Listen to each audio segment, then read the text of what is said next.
Hello दोस्तों, welcome to the career zone YouTube channel. तो दोस्तों, आज हम इस वीडियो में ग्लैंड्स का पार्ट 2 करेंगे। जैसा कि आप सभी जानते हैं कि हम लोगों ने कल ग्लैंड का पार्ट 1 किया था, उसमें थोड़ा सा साउंड का इशू आ गया था। यदि आप लोगों को उस वीडियो को देखने में थोड़ा प्रॉब्लम हुआ होगा तो आप लोग कमेंट में बता दीजिएगा कि सर उस वीडियो को फिर से दोबारा बना दीजिए, तो मैं उसे दोबारा बना दूंगा। लेकिन आज मैं पार्ट 2 कर रहा हूँ, ये ग्लैंड्स का पार्ट 2 है। कल हम लोग थायराइड ग्लैंड तक देख चुके थे, आज हम लोग आगे का ग्लैंड देखेंगे। इंडोक्राइन ग्लैंड देख रहे हैं हम लोग, ठीक है, अंतःस्रावी ग्रंथि। तो चलिए दोस्तों, वीडियो को शुरू करते हैं।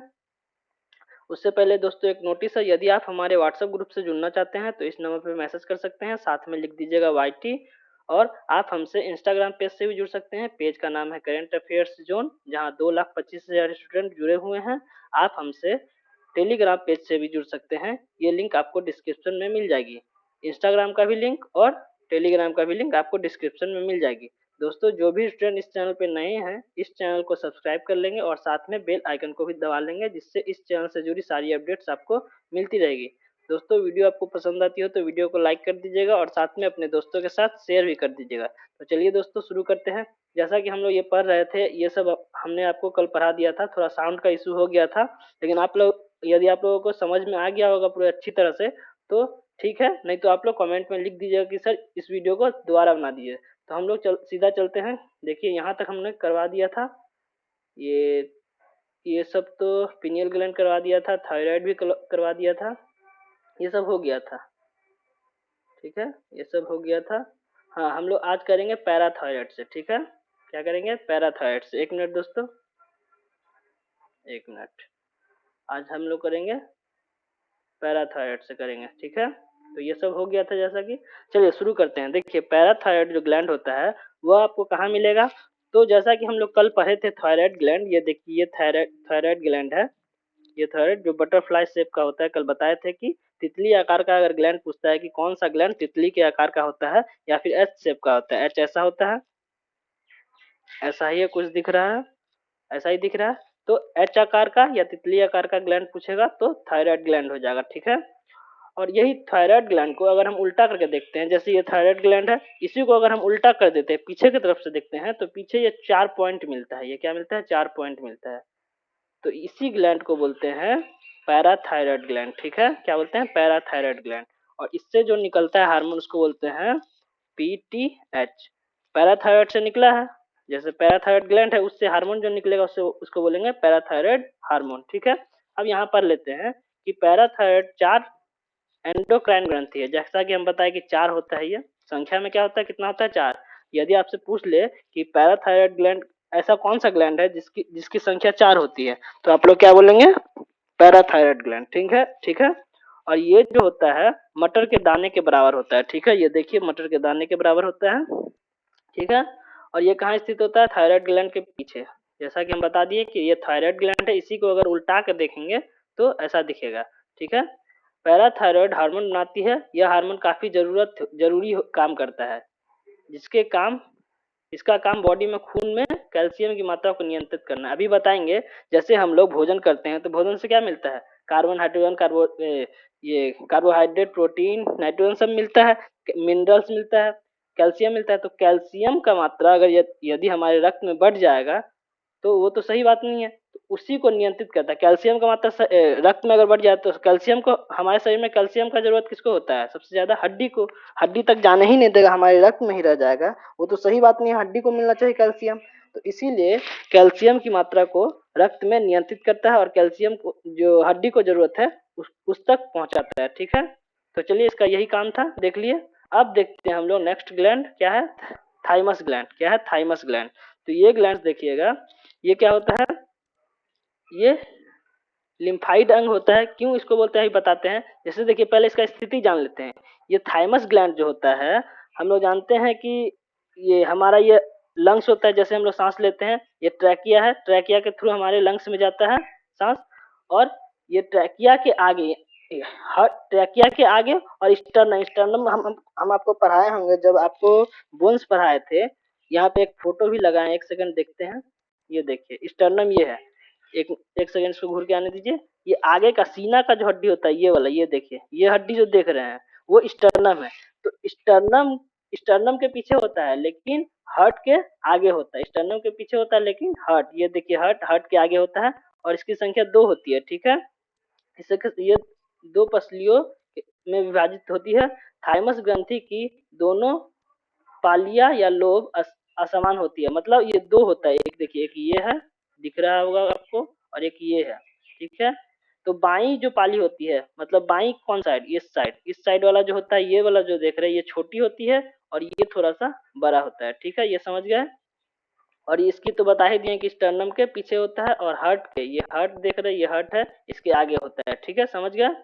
और इसका कार्य क्या है ये भी बता देते हैं। ये टी सेल पाई जाती है, इसका मतलब यहाँ पे समझाते हैं। देखिए, जो ये थाइमस ग्लैंड है, थाइमस ग्लैंड का कार्य क्या है? थाइमस ग्लैंड से 2 हार्मोन निकलता है, थायोमोसिन और क्या निकलता है? थाइमोप्रोटीन। ठीक है, ये आप इसका काम बताते हैं कि दोनों जो हार्मोन है उसका काम है टी सेल पर ही कार्य करता है। अब ये टी सेल क्या है? तो जब हम अब आपको ब्लड पढ़ाए थे तो ब्लड में बताए थे कि ब्लड में क्या क्या होता है, आरबीसी, डब्ल्यूबीसी और प्लेटलेट्स, जिसको थ्रोम्बोसाइट भी बोले थे, प्लेटलेट्स। तो डब्ल्यूबीसी में बताए थे कि डब्ल्यूबीसी का 5 प्रकार होता है, मोनोसाइट, लिम्फोसाइट, बेसोफिल, इजनोफिल और न्यूट्रोफिल, ये बताए थे। तो ये जो इसमें जो होता है लिम्फोसाइट, इसका कार्य क्या होता है? एंटीबॉडी बनाना। क्या काम होता है? एंटीबॉडी बनाना। और एंटीबॉडी बनाना, तो इसमें कौन कौन सा सेल होता है? एंटीबॉडी बनाता है। और इसमें 2 सेल होता है, एक बी सेल होता है और एक टी सेल होता है। क्या होता है? एक बी सेल और एक टी सेल। तो ये जो थाइमस ग्लैंड का काम है, ये टी सेल का निर्माण करने में ये मदद करता है, ये टी सेल। समझ गए। रक्त में जो होता है आरबीसी, डब्ल्यूबीसी और प्लेटलेट्स होता है। और डब्ल्यूबीसी का 5 प्रकार होता है, मोनोसाइट, लिम्फोसाइट, बेसोफिल, इजनोफिल और न्यूट्रोफिल। तो लिम्फोसाइट का काम क्या होता है? एंटीबॉडी बनाना। और लिम्फोसाइट में 2 सेल पाया जाता है, एक बी सेल और एक टी सेल। तो ये थाइमस ग्लैंड जो होता है टी सेल के निर्माण में महत्वपूर्ण योगदान निभाता है। ये देखिए, टी सेल के विकास और उत्पादन के लिए आवश्यक, मतलब टी सेल बनाने में कौन है? थायोम थाइमोसिन और थाइमोप्रोटीन। क्या काम है? टी सेल के विभेदन। जैसे हमारा रक्त में क्या क्या होता है? बहुत सारा चीज होता है, monocyte, lymphocyte, basophil, eosinophil, neutrophil, ये सब होता है। इसको ये टी सेल को पहचानने में, जैसे लिम्फोसाइट में 2 सेल पाया जाता है, बी सेल और टी सेल, तो टी सेल को पहचानने का काम करता है थाइमोप्रोटीन। ठीक है, समझ गए। तो यही था हमारा थाइमस ग्लैंड। नेक्स्ट ग्लैंड देखते हैं हम लोग क्या है, पेनक्रियास, जिसको अग्नाशय बोलते हैं। इसके बारे में तो आप लोग बहुत बार पढ़े होंगे। तो देखिए, ये देखिए, हम अभी हार्मोन में पढ़ा रहे हैं, तो इसको हम शुरू में जब इससे पहले पार्ट 1 पढ़ाए थे, तो उसी में बताए थे कि पेनक्रियास जो होता है, अग्नाशय जो होता है, वो मिश्रित ग्लैंड है। मिश्रित ग्लैंड क्यों होता है? क्योंकि इससे बहिस्त्रावी के रूप में रस और एंजाइम निकलता है और अंतःस्त्रावी की तरह हार्मोन भी निकलता है। तो अभी हम बहिस्त्रावी की तरफ नहीं पढ़ेंगे, हम लोग सिर्फ पढ़ेंगे अंतःस्त्रावी, जिससे हार्मोन निकलता है। और इसका कार्य क्या है? रक्त में शर्करा को नियंत्रित करना। ठीक है, रक्त में शर्करा को नियंत्रित करना कैसे होता है ये अभी बताएंगे। क्यों है इसको, क्या रक्त में शर्करा को नियंत्रित कैसे करता है अभी बताएंगे। पहले संरचना देख लेते हैं। तो इसका जो संरचना आपको दिख रहा है वो कैसा दिख रहा है? थोड़ा पत्ती का आकार का दिख रहा है, ऐसे है, ऐसे है, और बीच में ऐसे ऐसे जैसे पत्ती में रहता है, वैसे ही करके इसको कंसीडर कर लीजिएगा, तो लगेगा कि हाँ पत्ती ही जैसा है। और इसका खोज किसने किया था? लैंगरहैंस ने। ठीक है, तो ये 2 चीज याद रखिएगा। अब देखते हैं कुछ और बातें इसके बारे में जान लेते हैं कि अग्नाशय का अंतःस्रावी हिस्सा जिन कोशिकाओं से बना होता है उसे लैंगरहैंस के आउटलेट्स के रूप में जाना जाता है। अब ये जो अग्नाशय का अंतःस्रावी वाला हिस्सा होता है, वो जिस सेल से बना होता है उसको क्या बोलते हैं? लैंगरहैंस के आउटलेट्स के रूप में जाना जाता है। ठीक है, इससे 2 प्रकार का हार्मोन निकलता है। अब 2 प्रकार का हार्मोन कौन कौन सा निकलता है? इंसुलिन और ग्लूकागॉन। ग्लूकागॉन भी बोल सकते हैं, ग्लूकागन भी बोल सकते हैं। ठीक है, अब हम इस दोनों हार्मोन का कार्य देखेंगे कि इंसुलिन का काम क्या है और ग्लूकागॉन का काम क्या है। ठीक है, जैसा कि हम बताए हैं कि इससे पहले वाले स्लाइड में कि इसका काम क्या है? रक्त में शर्करा को नियंत्रित करना। अब ये रक्त में शर्करा को नियंत्रित कैसे करता है? तो देखिए, जब हम लोग भोजन करते हैं तो उसके पाचन के बाद जो कार्बोहाइड्रेट मिलता है, कार्बोहाइड्रेट का मतलब क्या? शर्करा। शर्करा मतलब ग्लूकोज। अगर हमारे शरीर में ग्लूकोज की मात्रा बढ़ जाएगी तो हमें क्या हो जाएगा? मधुमेह, डायबिटीज रोग हो जाएगा, मधुमेह रोग हो जाएगा। तो उसी को कम मतलब उसी को नियंत्रित करने के लिए हमारे शरीर में ग्लूकोज का मात्रा ज़्यादा हो जाएगा तो मधुमेह हो जाएगा। और ग्लूकोज को हम क्या करता है, इंसुलिन हार्मोन जो होता है उसको क्या कर देता है, ग्लाइकोजन में बदल देता है। ग्लूकोज को क्या किस में बदल देता है, ग्लाइकोजन में, जिससे हमारे शरीर में शर्करा की मात्रा नियंत्रित कम हो जाता है और हम मधुमेह बीमारी से बच सकते हैं। तो देखिए इंसुलिन का काम क्या है, हाइपरग्लाइसेमिया अर्थात रक्त शर्करा को ज्यादा बढ़ने से रोकता है। मतलब हमारे शरीर में जो ग्लूकोज होता है उसको ग्लाइकोजन में बदल देता है, जिससे हमारे रक्त में शर्करा की मात्रा कम हो जाती है और हम मधुमेह रोग से बच जाते हैं। और ग्लूकागोन का काम क्या है, तो ठीक इसका उल्टा। मान लीजिए हम खाना खा लिए हैं और हम अगले 2 दिन हम खाना नहीं खाएंगे तो हमारे शरीर में ग्लूकोज की मात्रा तो घट जाएगी। तो वो जो ग्लूकोज ग्लूकागन में चेंज हुआ था, अब उस ग्लूकागन को ग्लूकोज में चेंज कर देगा, जिससे हमारे शरीर को एनर्जी मिलेगा। एनर्जी किससे मिलता है, ग्लूकोज से मिलता है इंडक्टर। तो क्या होता है, ग्लूकागन का काम क्या होता है, ग्लूकागन का काम क्या होता है, ग्लाइकोजन, जो ग्लूकोज को ग्लाइकोजन इंसुलिन द्वारा क्या हुआ था, एक सेकंड, ये ग्लूकोज को क्या बदल दिया था, ग्लाइकोजन में बदल दिया था कौन, इंसुलिन, ये बदला था। और ठीक अब इसका उल्टा क्या कर देगा, ग्लाइकोजन को ग्लूकोज में कौन बदल देगा, ग्लाइकोजन ग्लाइकोगा ग्लूकागॉन, ग्लूकागॉन, सबका नाम एक ही जैसा है इसलिए हो जा रहा है ऐसा, ठीक है। तो ग्लूकागॉन, ठीक है, तो समझ गए। तो जब रक्त में शर्करा की मात्रा कम हो जाएगी तो उसी को नियंत्रित करने के लिए ग्लूकागॉन क्या करता है, ग्लाइकोजन को ग्लूकोज में बदल देता है, ठीक है, समझ गए। चलिए नेक्स्ट ग्लैंड देखते हैं, एड्रिनल ग्लैंड, ठीक है। तो एड्रिनल ग्लैंड का काम क्या होता है, इसको हम लोग अधिवृक्क भी कहते हैं। अधिवृक्क क्यों बोलते हैं, जैसे देखिए ये वृक्क होता है, किडनी को क्या बोलते हैं हम लोग, वृक्क बोलते हैं। और किडनी के ये ऊपर पाया जाता है, कहाँ पाया जाता है, ऊपर पाया जाता है, ये देखिए ये दिख रहा है। और ये संख्या में कितना होता है, 2, एक ये और एक ये, दोनों किडनी के ऊपर में होता है, ठीक है, समझ गए, एड्रिनल ग्लैंड, ठीक है। और इसको हम लोग क्या बोलेंगे, super renal gland. Super renal gland क्यों बोलेंगे, रेनल मतलब क्या होता है, रेनल मतलब होता है किडनी, और किडनी के ऊपर स्थित है, इसीलिए इसको बोलेंगे सुपर रेनल ग्लैंड, ठीक है, समझ गए। चलिए इसका मुख्य कार्य क्या होता है, तनाव स्थिति में हार्मोन निकालना। अब इसका हम ये बताएंगे, अभी तो ऐसे लिख दिया गया है कि तनाव स्थिति में, तनाव में कैसे कार्य करता है ये भी बताते हैं, ठीक है। ये देखिए यहाँ पे लिखा भी है, यह गुर्दे के ऊपर स्थित होता है, ठीक है। चलिए नेक्स्ट स्लाइड में देखते हैं। अब देखिए कि एड्रिनल ग्रंथि संख्या में 2 होती है, जैसा कि हम बताएं कि दोनों विक के ऊपर में होता है, तो संख्या में 2 होता है, 1 और 2, ठीक है। और क्या लिखा है कि ये परतों में विभाजित होती है। तो देखिए यहाँ पे एक होता है अधिवृक्क कॉर्टेक्स, एक होता है अधिवृक्क मेडुला। तो देखिए बाहर वाला भाग ये दिख रहा है आपको, ये बाहर वाला भाग को क्या बोलते हैं, कॉर्टेक्स, ठीक है, यहाँ भी लिखा हुआ है कॉर्टेक्स। बाहर वाला भाग को क्या बोलेंगे, कॉर्टेक्स, ठीक है। और अंदर वाला ये जो दिख रहा है इसको क्या बोलेंगे, मेडुला, समझ गए। तो अब हम पढ़ेंगे कि दोनों भाग से कुछ ना कुछ हार्मोन निकलेगा, कॉर्टेक्स कॉर्टेक्स से कौन सा हार्मोन निकलेगा और मेडुला वाले भाग से कौन सा हार्मोन निकलेगा, वो पढ़ते हैं।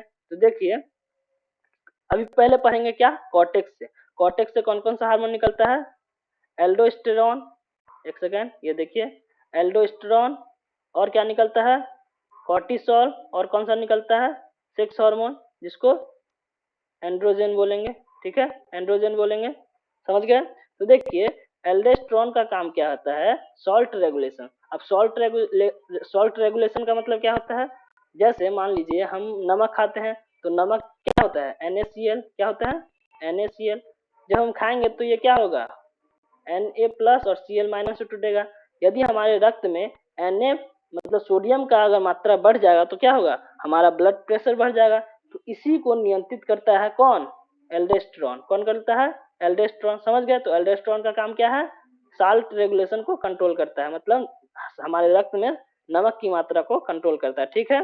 अब इसी तरह हम देखते हैं क्या कि कॉर्टिसोल, कॉर्टिसोल का काम क्या है, स्ट्रेस को कंट्रोल करता है। जैसा कि अभी इससे पहले बताए थे कि इसका काम क्या है, बताए थे इसका काम क्या है, यहाँ पे देखिए मुख्य तनाव में ये हार्मोन रिलीज करता है, तनाव तनाव में। तो यही हम यहाँ पे बोला गया है, कॉर्टिसोल का काम क्या है, कॉर्टेक्स वाले भाग से 3 हार्मोन निकलता है, एल्डोस्टेरॉन, कॉर्टिसोल और सेक्स हार्मोन के तौर पे एंड्रोजन, ठीक है। तो एल्डोस्टेरॉन का बता दिए कि नमक की मात्रा को नियंत्रित करता है, कॉर्टिसोल का स्ट्रेस। जैसे मान लीजिए कि आप कहीं किसी से लड़ाई किए, झगड़ा किए, तो उस समय में देखते हैं कि घबराहट होता है कि क्या होगा क्या होगा, तो उस समय में ये हार्मोन रिलीज होता है और इसी को बोलते हैं स्ट्रेस को कंट्रोल करता है। उस समय में हार्मोन रिलीज होता है, जैसे हम टेंशन में रहते हैं कि लड़ाई झगड़ा हो गया, मारपीट हो गया, तो उस समय टेंशन में रहते हैं, तो उसी को कम करने के लिए ये हार्मोन रिलीज होता है, ठीक है। और क्या करता है, टिश्यू ऑर्गन को ग्लूकोज भेजता है। और उस समय देखिए, जैसे हम लोग टेंशन में जब रहेंगे तो हमारा उस समय क्या होता है, जो से हमारा बॉडी किससे बना है, सेल से बना है। और सेल उस समय बहुत ज्यादा वर्क करता है, सोचने समझने बहुत ज्यादा वर्क होता है। तो बहुत ज्यादा जब वर्क होगा तो उसको एनर्जी की जरूरत होगी, और एनर्जी के लिए क्या जरूरत होता है, ग्लूकोज। तो हमारे सेल को ग्लूकोज वो पहुंचाता है, ठीक है, समझ गए।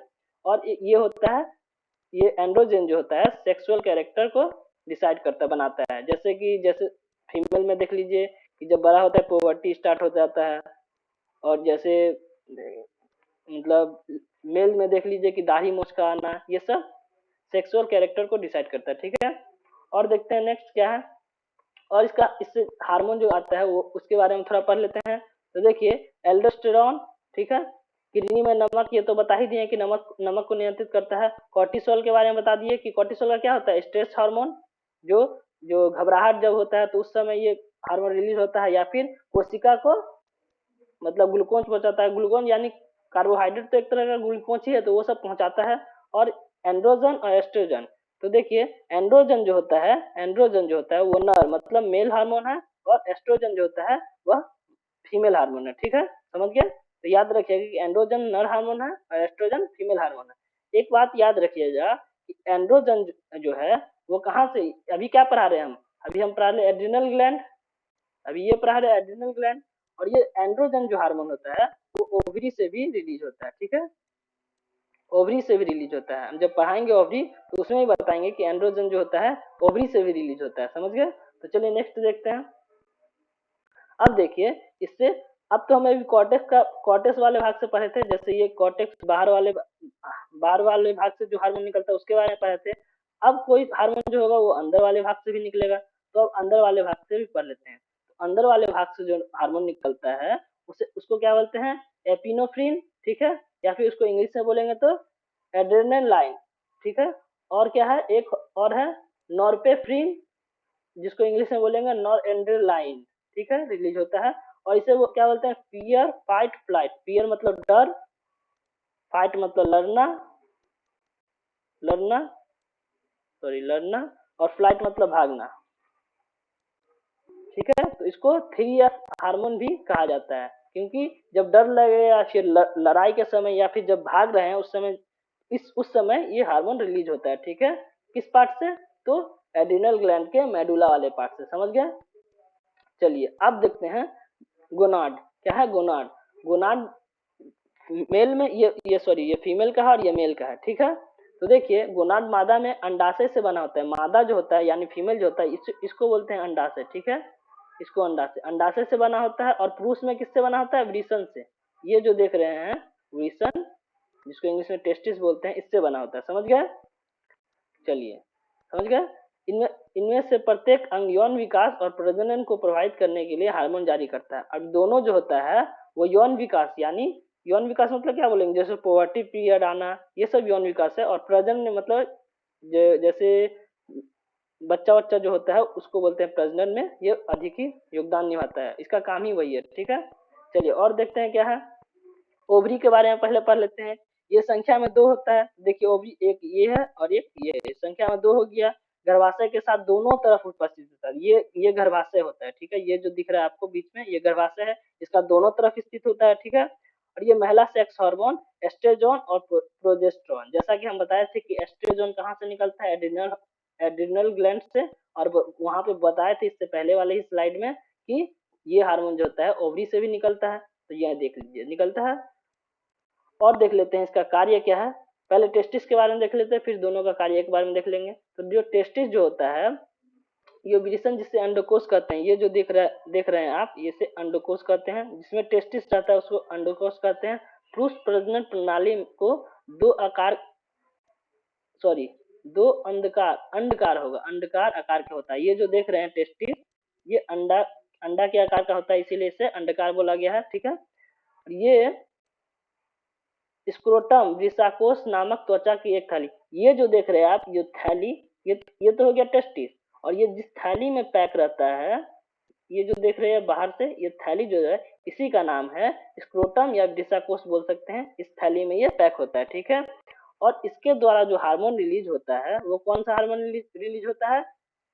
टेस्टोस्टेरोन, ठीक है। कौन सा हार्मोन? टेस्टोस्टेरोन, समझ गए? याद रखिएगा। और एक बात याद रखिए, जो हमारे शरीर में, मतलब हमारे शरीर में, मतलब बोल सकते हैं कि मेल के शरीर में, फीमेल में नहीं, मेल के शरीर में जो स्पर्म का निर्माण होता है वो यहाँ से होता है। कहाँ से होता है? इस टेस्टिस से, ठीक है। स्पर्म का निर्माण यहाँ से होता है, लेकिन इसका स्टोरेज कहाँ होता है? तो ये ऊपर में देख रहे हैं कि ऐसा करके बना हुआ है, हम इसको रफ कर दे रहे हैं तो दिखेगा। ऊपर में देख रही है, तो यहाँ पे स्टोरेज होता है। इसका नाम क्या है? अधिवृक्ष। क्या नाम है? अधिवृषण, ठीक है। अधिवृषण, वृक्क नहीं, अधिवृषण, समझ गए? तो स्पर्म का निर्माण होता है यहाँ, लेकिन स्टोरेज होता है यहाँ पे। ये बात याद रखिएगा, ठीक है। चलिए अब आगे देखते हैं, आगे का स्लाइड में क्या है। हार्मोन का हम कार्य देख लेते हैं। तो ये जो है, ये फीमेल हार्मोन है, और ये जो दिख रहा है आपको, ये मेल हार्मोन है, ठीक है। तो फीमेल हार्मोन होता है एस्ट्रोजन, जिसके बारे में बताए थे कि एड्रिनल ग्लैंड से भी निकलता है और ओवरी से भी निकलता है। और एक होता है प्रोजेस्टेरोन, ठीक है। और इसी तरह मेल में क्या होता है? टेस्टोस्टेरोन, समझ गए? तो देखिए इसका काम क्या है, जो फीमेल हार्मोन होता है उसका कार्य क्या है? ये एस्ट्रोजन और प्रोजेस्टेरोन एक महिला के महामारी चक्र को नियंत्रित करता है। महामारी चक्र मतलब महिला में देखते होंगे कि एक मासिक चक्र होता है, वो इसी के थ्रू होता है, ठीक है। को नियंत्रित करता है और मदद करता है, और गर्भाशय की महत्वपूर्ण भूमिका निभाती है, ठीक है। गर्भाशय में महत्वपूर्ण, मतलब जो बच्चा उच्चा होता है तो उसमें ये महत्वपूर्ण भूमिका निभाती है, ठीक है। और ये जो टेस्टोस्टेरोन है यह एक प्रकार का एंड्रोजन है। जैसा कि हम बताए थे कि एंड्रोजन का काम क्या होता है? सेक्सुअल कैरेक्टर को डिसाइड करना। तो इसको हम, टेस्टोस्टेरोन को हम एंड्रोजन हार्मोन भी बोल सकते हैं। ये शारीरिक, ये सब, ये देखिए प्रजनन क्षमता और शारीरिक विशेषताएं पर नियंत्रित करता है। ये सब समझ गए? तो यही था हमारा, हम लोग इंडोक्राइन ग्लैंड को समाप्त कर चुके हैं। तो चलिए दोस्तों, कुछ और फैक्ट है जिसको हम लोग जान लेते हैं कि इससे क्वेश्चन क्या क्या पूछा जाता है। मतलब वन लाइनर पूछा जाएगा कि इसमें तो जो बताएं कि ऐसे पूछा जाएगा, लेकिन कुछ फैक्ट है, जैसे आपसे क्वेश्चन पूछ लिया लेगा कि बताइए कि मास्टर ग्रंथि किसको, जैसा कि हम लोग ये सब सारा चीज पढ़ चुके हैं। मास्टर ग्रंथि हम आपको पढ़ाए थे कि मास्टर ग्रंथि किसको बोलेंगे? पीयूष ग्रंथि को बोलेंगे। किसको बोलेंगे? पीयूष ग्रंथि को, ठीक है। और क्या पूछ लेगा? और पूछेगा कि सुपर मास्टर ग्रंथि किसको बोलेंगे? सुपर मास्टर ग्रंथि, सुपर मास्टर ग्रंथि। तब हम क्या बोलेंगे? तब हम बोलेंगे क्या? आपको याद है कि पीयूष ग्रंथि को भी जो कंट्रोल करता है उसको बोलेंगे सुपर मास्टर, मतलब मास्टर का मास्टर। मास्टर ग्रंथि तो पीयूष ग्रंथि को बोलते हैं, लेकिन मास्टर का भी कोई मास्टर होता है, उसको बोलेंगे सुपर मास्टर। तो वो कौन होता है? हाइपोथैलेमस, समझ गए? हाइपोथैलेमस ग्लैंड को बोलेंगे, ठीक है। अब बताइए कि तीसरी आंख किसको बोलेंगे? तो पीनियल ग्लैंड को बोलेंगे, पीनियल ग्रंथि को, ठीक है। ये सब आपसे क्वेश्चन पूछा जा सकता है। अब बताइए सबसे बड़ी अंतःस्रावी ग्रंथि, सबसे बड़ी अंतःस्रावी ग्रंथि कौन है, बता सकते हैं क्या? तो हम बताए थे आपको थायराइड ग्रंथि, थायराइड ग्रंथि जो गला में पाया जाता है। अब बताइए तो सबसे छोटी